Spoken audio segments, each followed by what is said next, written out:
하락을 보이려면은 막연하게 기대감만 가지고는 될 수가 없겠죠. 근거가 분명해야 됩니다. 특히 이 자금의 자본시장의 속성상 수치를 많이 중요시하게 되는데 오늘 개장 전에도 역시 숫자가 좋게 나왔군요. 통계청이 발표했습니다.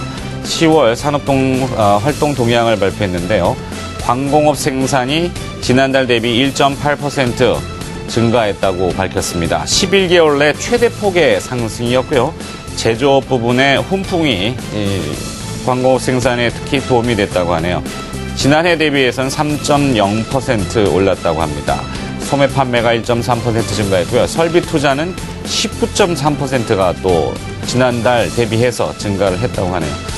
자, 일단 숫자로 봤을 때는 뭔가 도움이 되는 근거가 있는 것이죠. 체감적으로야 이제 소비가 어렵고 내수가 어렵다고 하지만 실제적으로 수치는 좋게 나오고 있습니다. 그것에 근거해서 주가는 계속 반응을 해줄 거라고 믿어 의심치 않겠습니다. 자, 오늘 개장가 나왔는데 일단은 뉴욕 증시가 휴장을 했기 때문에 눈치를 보면서 코스피는 약보합 출발을 보여주고 있습니다. 코스닥은 강보합 출발인데요.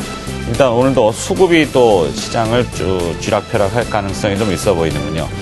자, 개장 분위기 호가 접수들 되는 거 보니까 좀 어떤가요, 유승석 대표님? 훌륭하게 출발하고 있습니다. 그러니까 오늘 아침에 미국 증시가 열리지 않은 상황에서 야간 선물 지수도 거의 보합해서 그냥 마무리됐는데, 국내 증시도 아침에 출발 지수에서는 선물 쪽에서는 약간 약보합세에서 시작했습니다만, 현재는 다시 강보합세로 넘어가고 있고, 종합주가 지수는 어제 종가 수준 무렵에서 현재 진행되고 있습니다. 아침 수급 출발 쪽 움직임을 보면 외국인들이 오늘 아침에도 소폭의 주식 매수 우위를 보이고 있고, 선물 시장에서도 약 500계약 정도 매수 우위를 보입니다. 국내 기관들 쪽은 오늘은 좀 아침에 좀 변심한 것 같이 한 80억 정도는 매도 우위를 보이고 있습니다만 전반적으로 본다면 시장은 좀 조용한 출발을 보이고 있다고 이렇게 보여집니다. 아침 쪽에 종목 업종별 동향을 좀 본다면 대체적으로 대형주들 쪽에서도 혼조 양상이 보여지는 가운데 금일 같은 경우는 좀 내수주들 쪽, 그러니까 내수 관련주 쪽이 상대적으로 좀 시장 전체 대비해서는 양호하게 현재 출발하고 있다고 이렇게 보여집니다. 통신 쪽, 그다음에 의료, 섬유, 의복, 그다음에 운수 장비, 종이 목재, 건설 이런 종목들이 좀 강세니까 아무래도는 최근에 경기 민감성 그중에도 수출 기업들 위주로 증시가 상승했다면 이제 증시가 전고점을 앞두고 이제 시장 전체적인 분위기는 키높이를 맞추는 움직임이라고 이렇게 표현하는 게 맞을 것 같습니다. 이전 주도주 섹터 쪽은 좀 정체 내지는 상승이 좀 제한되는 가운데 전일 같은 경우도 낙폭 과대주가 이제 강세를 보였고 또 특히 증권주 같은 경우가 좀 밑에 아래쪽에서부터 좀 강한 반발력을 좀 보여주는 움직임을 보이고 있는데 아까도 얘기했다시피 좀 이제 이런 부분이 이제 월말 윈도우 드레싱 효과하고 좀 맞물립니다. 보통 이제 윈도우 드레싱 효과라고 하면 이제 시청자분들이 무조건 올리는 거라고 생각하실지 모르겠습니다만 수익률을 갖다 어느 정도 펀드에서 맞춰놓는 거죠. 그래서 오늘도 그런 비슷한 흐름의 연장선상에서 현재 진행되고 있고 지수는 보합권 정도에서 약간 좀 지루한 움직임이 오늘 하루 종일 좀 지루한 움직임 속에서 진행되지 않을까 이렇게 현재 전망이 되고 있습니다. 네.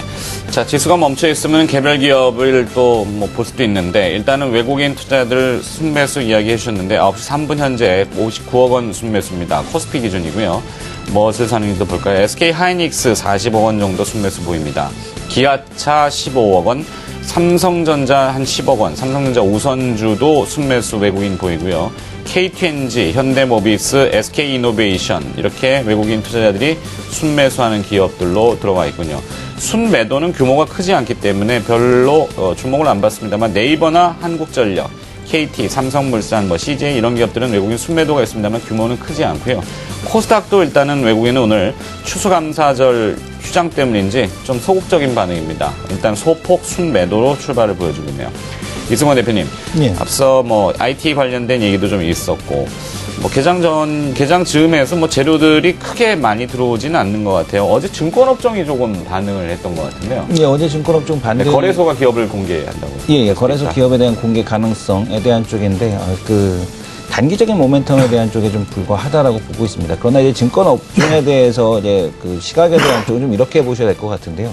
건설 업종이 됐던 증권 업종이 됐던 현재 밸류에이션에서 놓고 본다라면 추가 하락할 영역보다는 이제 오히려 하락에 대한 흐름에 대한 쪽은 상당히 좀 제한적인 관점에 대한 쪽으로 좀 보셔라라고 말씀을 드릴 수 있을 것 같습니다. 다만 이 증권 업종의 턴어라운드, 그러니까 거래소가 이제 상장이 돼서 공개가 돼서 각 증권사별로 3%에 대한 지분을 보유하고 있기 때문에 뭐 그거에 대한 이제 가치에 대한 재평가 뭐 이런 논란에 대한 쪽은 있습니다만은 그렇다고 한다고 해서 그것이 현금에 대한 쪽에 대한 유입은 아니기 때문에 그렇게 크게 이제 시장에서 긍정적인 모멘텀에 대한 쪽으로 작용하기는 어렵습니다. 네. 다만 업종에 대한 턴어라운드가 되기 위해서는 이 중소형 증권사에 대한 M&A에 대한 쪽이 적극적으로 내년에 이제 진행이 좀 돼야 되기 때문에 시간에 대한 쪽이 좀 걸린다라고 볼 수 있을 것 같고요. 우리가 좀 기술적인 관점에서 본다라면은 역배열 종목이 정배열로 전환되기까지는 시간에 대한 쪽이 좀 많이 걸리죠. 그래서 시간, 그 섣불리 바닥에 대한 투자에 대한 쪽에 접근하지는 마셔라라는 말씀을 드리고 싶습니다. 네, 역배열이라는 것은 이제 기술적으로 이야기를 하시는 거죠. 주가가 예. 많이 떨어져서 지표들이 뒤집어지는 상태지만 결국엔 그것이 다시 회전을 하려면 정상으로 찾는 데는 시간이 필요하다. 예, 맞습니다. 또 잘 고르면 또 좋지 않습니까? 예. 네, 알겠습니다. 자, 뭐 다시 또 이제 분위기를 계속 취합을 해주시고요. 조금 이따 다시 연결해 보도록 합니다. 두 분은. 네, 코스피 선물로 가볼까요? 코스피 선물은 삼성선물 리서치센터 전승지 연구원은 네, 환율이군요. 네, 신한금융투자의 최동환 연구원이 선물 알려주시려고 기다리고 계십니다. 안녕하십니까?